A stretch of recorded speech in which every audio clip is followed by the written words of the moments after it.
மாரியம்மன் தேன்மிட்டேன். அப்பாவுக்கு ஹெல்ப் பண்ண வந்தேன்.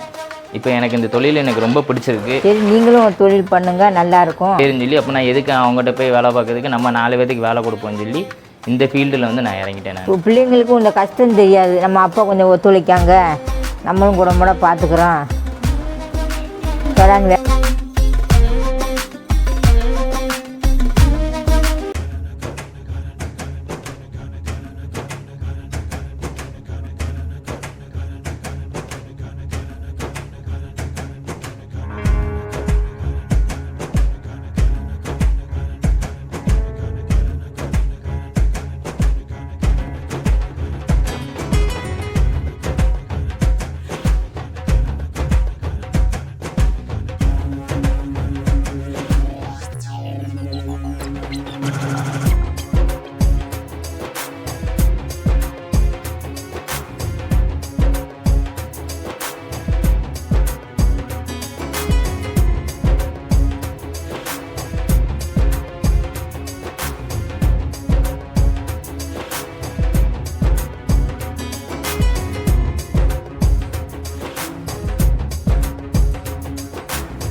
என் பேர் பூபாலன். நான் தொழிலுக்கு வந்து 3 வருஷம் இருக்கும். நான் படிப்பு முடிச்சுட்டு டிப்ளமோ முடிச்சிருந்தேன்.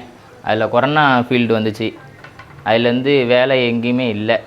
சரின்னு சொல்லி அப்பாவுக்கு ஹெல்ப் பண்ணுன்னு சொல்லி அப்பாவுக்கு ஹெல்ப் பண்ண வந்தேன். இப்போ எனக்கு இந்த தொழில் எனக்கு ரொம்ப பிடிச்சிருக்கு. நான் இதை நல்லா மூவ் பண்ணிகிட்ருக்கேன். நான் வெளியூருக்கு எல்லாத்துக்கும் கொடுத்துக்கிட்டு இருக்கேன். அதான் படிக்கும் போது அந்த ஃபீல்டில் போகணுன்னு எதிர்பார்த்தேன். நான் ஆட்டோமொபைல் படிச்சிருந்தேன். நான் லட்சுமி பாலிடெக்னிக்கில் அந்த இதில் போகணுன்னு நினச்சேன். ஆனால் எனக்கு வந்து படிப்பு கொஞ்சம் கம்மியாக தான் இருந்துச்சு. சரி, அப்பா தொழிலை பார்ப்போம்னு சொல்லி இதில் எனக்கு ரொம்ப இன்ட்ரெஸ்ட் இருந்துச்சு அதிகமாக. அப்போ காலேஜ் முடிச்சுட்டு வந்தோடனே நான் தான் லைனுக்கு போவேன், நான் தான் பெட்டி போட போவேன். அந்த முத்தண்ணை இருந்துட்டு நிறைய ஆர்டர் எனக்கு வாங்கி கொடுத்தாரு. சென்னை ஆர்டரு, நிறைய இடத்துல இருந்து எனக்கு வந்துச்சு ஆர்டரு. அது எனக்கு ரொம்ப பிடிச்சிருந்துச்சு. சரின்னு சொல்லி அப்போ நான் எதுக்கு அவங்ககிட்ட போய் வேலை பார்க்கறதுக்கு, நம்ம 4 பேத்துக்கு வேலை கொடுப்போம்னு சொல்லி இந்த ஃபீல்டில் வந்து நான் இறங்கிட்டேன். நான் ஓகே. அப்போ உங்களுக்கு வந்து முதல்ல ஒரு ஹெல்ப்பாக இருந்தது முத்தண்ணங்கிறவங்க. ஆமாம். அவங்கள பற்றி ஏதாவது ஒரு 2 வார்த்தை சொன்னாங்க. அந்த அண்ணன் நல்லா சரக்கு போடு, நிறைய பேத்துக்கு கூடு அப்படின்னு சொல்லி நிறைய தடவை என்கிட்ட சொல்லியிருக்காங்க. சரக்கு யாருக்கும் இல்லாமல் கொடுக்காமல் இருக்காத, யார் கேட்டாலும் கூடு, கரெக்டாக ரூபா வந்துடும் அப்படின்னு சொல்லுவாங்க. சேர்னே அப்படின்னு சொல்லி அந்த அண்ணன் எனக்கு ரொம்ப சப்போர்ட்டாக இருந்தாங்க. அந்த அண்ணன் வெளியூருக்கு அனுப்புன காரணமே அந்த அண்ணன் நிறைய பேர்த்த பிடிச்சி கொடுத்தாங்க எனக்கு. அவங்க என்ன தொழில் பண்ணுறாங்க? அவங்க கடல மிட்டாய் கடை வச்சுருக்காங்க. கடல மிட்டாய், எள்ளு, இஞ்சி எல்லா மிட்டாயும் அவங்க போட்டுட்ருக்காங்க. அவங்க இப்போ நீங்கள் படித்து முடிக்கிறீங்க, அப்பா வந்து தொழில் இருந்தது, அதனால தொழில் பார்க்க வந்துட்டீங்க. ஒருவேளை அப்பா தொழில் பண்ணல அப்படின்னா படித்து முடிச்சோம் நீங்கள் என்ன பண்ணிட்டு இருக்கீங்க? அந்த வாழ்க்கைக்கும் இந்த வாழ்க்கைக்கும் என்ன வித்தியாசம் இருக்குது? அது வந்து அடிமையாக மாடு கூட்டு எங்கே போவாங்க அங்கே தானே போய் ஆகணும். நம்ம இதுனா மாட்டு ஓனர், நம்ம மாடை பார்த்தோமா நம்ம பார்த்துக்கலாம்ல. இது அந்த இதுதான் சொன்னேன். ஏன்னா 10,000 தான் கொடுப்பாங்க. வீட்டு வாழ்க்கையை எல்லாத்தையும் மறந்து நம்ம அங்கே தான் இருக்கணும். லீவு கொடுக்க மாட்டாங்க. எது ஃபங்க்ஷன் டயத்தில் நம்ம எங்கேயும் ஊருக்கு வர முடியாது. அவங்களே பார்த்துட்ருக்கணும், ஓட்டி பார்க்க சொல்லுவாங்க. இதில் நம்ம நேரத்துக்கு நம்ம வாட்டில் லீவ் போட்டு நம்ம எங்கேனாலும் ஃபங்க்ஷன் போய்க்கலாம். அம்மா அப்பா பக்கத்தில் இருந்து பார்த்துக்கலாம். சொந்தக்காரங்கிட்ட எதுவும் ஃபங்க்ஷன்னா உடனே முன்னாடி நின்று பார்த்து நம்ம கடை லீவ் விட்டு எதுனா சப்போர்ட் பண்ணிக்கலாம். பின்னாடி 4 பேர் நம்மளுக்கு வருவாங்கள்ல, அதுக்காண்டி. இன்னைக்கு தேதிக்கு உங்களை மாதிரி நிறைய பேர் யோசிக்க மாட்டாங்கல்ல, 2வது தலைமுறையாக தொழிலை கையில் எடுக்கணும்.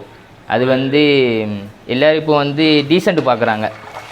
டீசெண்ட்டு பார்க்குறதுனால ஒரு நீட்டாக ஃபேண்ட் சட்டை போட்டு போகணும் எங்கேனாலும் அப்படி தான் நினைக்கிறாங்க. ஆனால் அந்த தொழிலுங்கிறது அழுக்கு சட்டை போட்டாலும் நம்ம வருமானத்தை நிறைய பார்க்கலாம். டீசெண்டாக இருந்தால் வருமானத்தை பார்க்க முடியாது. அதுதான் இந்த உலகத்தில் வந்து பாதி இளைஞர்களுக்கு நம்ம சொல்லி ஆகணும். வருமானத்தை தாண்டி வேற என்னென்ன சந்தோஷம்லாம் உங்கள் தொழிலில் கிடைக்குது உங்களுக்கு? எங்கேயும் இப்போ ஃபங்க்ஷன் வீடு எனக்கு 10 மணிக்கு அப்படின்னா அப்பா வந்துடுவாங்க. நான் போயிட்டு அங்கேயும் சந்தோஷமாக இருந்துட்டு இங்கேயும் வந்து அவங்கள மாற்றி விட்டுக்கிடுவேன் நான். இது நம்மளுக்கு ஒரு சந்தோஷம் தானே. இப்போ வேலை இருக்குதே அப்படின்னு சொல்லி நம்ம பறந்து நம்ம பயப்பட தேவையில்லை. நம்ம வாட்டில் பொறுமை தான், நம்ம கடை தான், அப்பா பார்த்துக்கிடுவாங்க, அடுத்தது நம்ம போய்க்கிடுவோம் அப்படின்னு சொல்லி பொறுமையாக போயிட்டு வர்றது தானே. சந்தோஷமாக இருந்துட்டு நல்லா ஜாலியாக என்ஜாய் பண்ணிட்டு வர்றது தான். அதுதான் வந்து பொதுவாக பசங்களுக்கு இருக்கிற ஒரு சின்ன பயம் என்ன அப்படின்னா, எவ்வளோதான் பிஸ்னஸ் பண்ண ஆசை இருந்தாலும் ஒரு குட்டி பயம் இருக்குது. என்னன்னா ஒருவேளை நாளை பின்ன நம்ம போடுற பணம் நட்டமாயிடுச்சு அப்படின்னா என்ன பண்ணுறது அப்படின்னு சொல்லி நிறைய பேர் வேலைக்கு போகிறவங்களும் இருக்காங்க. அவங்களுக்கு நீங்கள் என்ன சொல்லுவீங்க? நட்டம் ஆக தான் செய்யும். உடனே இன்றைக்கி போட்ட முதல்ல வந்து உடனே நம்ம எடுக்க முடியாது. லாபத்தை வந்து என்றைக்குமே நம்ம எடுக்க முடியாது. இப்போ இன்றைக்கி நான் வந்து 10,000 போடுதேன்னா இன்றைக்கி என்னோடய வருமானம் வந்து 2,000 கிடைக்கும். ஆனால் 2,000 வந்து இன்றைக்கி உடனே கிடைக்கும்னு நம்ம சொல்ல முடியாது. 1-2 பாட்டிக்காரங்க வந்து நம்மளுக்கு உடனே ரூபா கொடுக்க மாட்டாங்க. 2 நாள் கழித்து 3 நாள் கழித்து கொடுப்பாங்க. அதுக்கு நம்ம ரொட்டேஷன் பண்ணிக்கிட்டே இருக்கணும். அப்போ வாரத்தில் வந்து ஞாயிற்றுக்கிழமை நம்ம கணக்கு பார்க்கும்போது அப்போ தான் நம்மளுக்கு வருமானம் எவ்வளோ வந்திருக்கு, எவ்வளோ லாபம் கிடச்சிருக்கு, எவ்வளோ நட்டாக இருக்குன்னு அதில் தெரிஞ்சுக்கணும். ரெண்டாவது பயப்படுற காரணம்னா நம்ம தொழிலில் காம்படிஷன் வந்துருச்சுன்னா நம்ம தொழில் நலிஞ்சிருமோ அப்படின்னு பயப்படுறாங்க. நீங்கள் தொழில் பண்ணுறதுனால உங்களுக்கு தெரியல ஒரு காம்படிஷன் அதை எப்படி எதிர்கொள்வீங்க? இப்போ தேன்மிட்டாய்ங்கிறது கோயில்பட்டியில் வந்து 5 பேர் போடுதாங்க.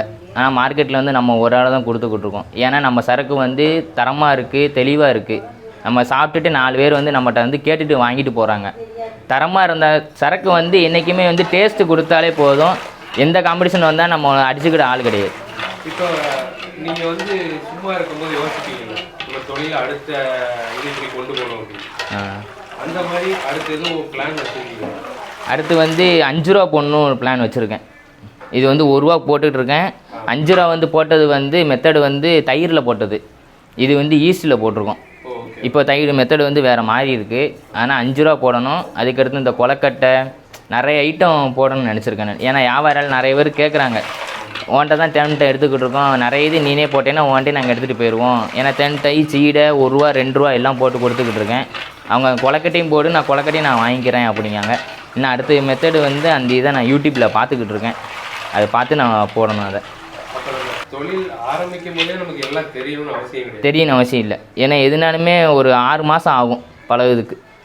நானே அப்பா தொழிலை பார்க்க வந்து இந்த மொத வந்து பாம்பு போட்டேன். அந்த அவங்க தேய்ச்சிக்கிட்டு இருக்காங்களே அது போட்டேன். அதுக்கடுத்து குத்தி போட்டேன். அதுக்கடுத்து இந்த சீரா சட்டி காய்ச்சறதை பார்த்தேன். அதுக்கடுத்து நான் சட்டிக்கு வந்தேன். நான் சட்டிக்கு வரும்போது மொத இதில் போடும்போது ஃபுல்லாக கீழே விழுகும், இது மிதக்கும், ஒன்று போல் முங்காது. அது நான் பழகுறதுக்கு 6 மாதம் கஷ்டப்பட்டேன். நான் கொஞ்சம் கொஞ்சமாக, ஏன்னா வேஸ்ட்டாக தான் போகும். அதனால் கொஞ்சம் கொஞ்சமாக கஷ்டப்பட்டு நம்ம வரணும். உடனே எதுனாலுமே உடனே ஈஸியாக கிடச்சிருன்னு சொல்லி எதுவும் முடியாதுல்ல. அது வேறு பார்க்குறவங்களுக்கு தொழில் பண்ணணும்னு ஒருவேளை ஆசை இருக்குது, பட் சின்னதாக ஒரு பயம் இருக்குன்னா அவங்களுக்கு நீங்கள் ஏதாவது சொல்லணும்னு நினைக்கிறீங்களா? பயம் இருந்தால் தொழில் வந்து பார்க்கறதுக்கு அது இதாக இருக்காதுல்ல. நம்ம மனசு வந்து இந்த தொழிலை நம்ம சக்ஸஸ் ஆக்கிடுவோம் அப்படின்னு நினச்சி அதில் இறங்கினா தான் அந்த இதுலேருந்து நம்ம சக்ஸஸ் ஆக முடியும். நம்ம பயந்துக்கிட்டே உள்ளே இறங்கணும்னு வச்சுக்கோங்களேன், இதாக முடியுமா? இப்போ நம்ம நீச்சல் தெரில கிணத்துக்குள்ளே போகிறோம், வந்து கேனை கட்டி தான் நம்ம விழுவோம். அதே மாதிரி தான் எனக்கு முத இருந்தது, கூட இருந்தது அப்பா இருந்தாங்க. அதுக்கடுத்து வந்து தனியாக குதி அப்படின்னு சொல்லி சொன்னாங்க. இப்போ தனியாக குதித்து நான் வந்து இந்த போட்டுட்ருக்கேன். அந்த மாதிரி தான் இதில் ஜெயிக்கிறாங்க அப்படின்னா அவங்க வாழ்க்கையில் என்ன மாதிரி நல்லதெல்லாம் அவங்களுக்கு நடக்கும்? சரி, முன்னேற்றம் தான். தொழில் வச்சு நம்ம நல்லா இருக்கணும் அப்படின்னு இது பையனையும் நம்ம பக்கத்துலேயே வச்சு பார்த்துக்கிடுதான். அது ஒரு சந்தோஷம். ஆமாம், இதான் யாருனாலும் தொழில் வச்சு நல்லா எண்ணெயில் பொரிக்கும். நல்ல ஒரு வேக்காடை வந்து சோவி சவுண்டு கேட்கணும். சோவி சவுண்டு கேட்டோடனே அதை அமுக்கி பார்த்தா கல் கணக்காக இருக்கணும். திருக்குன்னு மெதுக்கு இருந்துச்சுன்னா உள்ளே போனோடனே அந்த மாவு வந்து மெதுக்குன்னு ஆயிரும். அதனால் நல்லா இதில் வந்து இருக்கும். அது நம்ம கரெக்டாக போடணும். போட்டோடனே இந்த கலருக்கு வரும். இந்த கலருக்கு வரும். சொல்ல விடுமா? சரிண்ணே, ரொம்ப தேங்க்ஸ்ண்ணே எனக்கு எடுத்து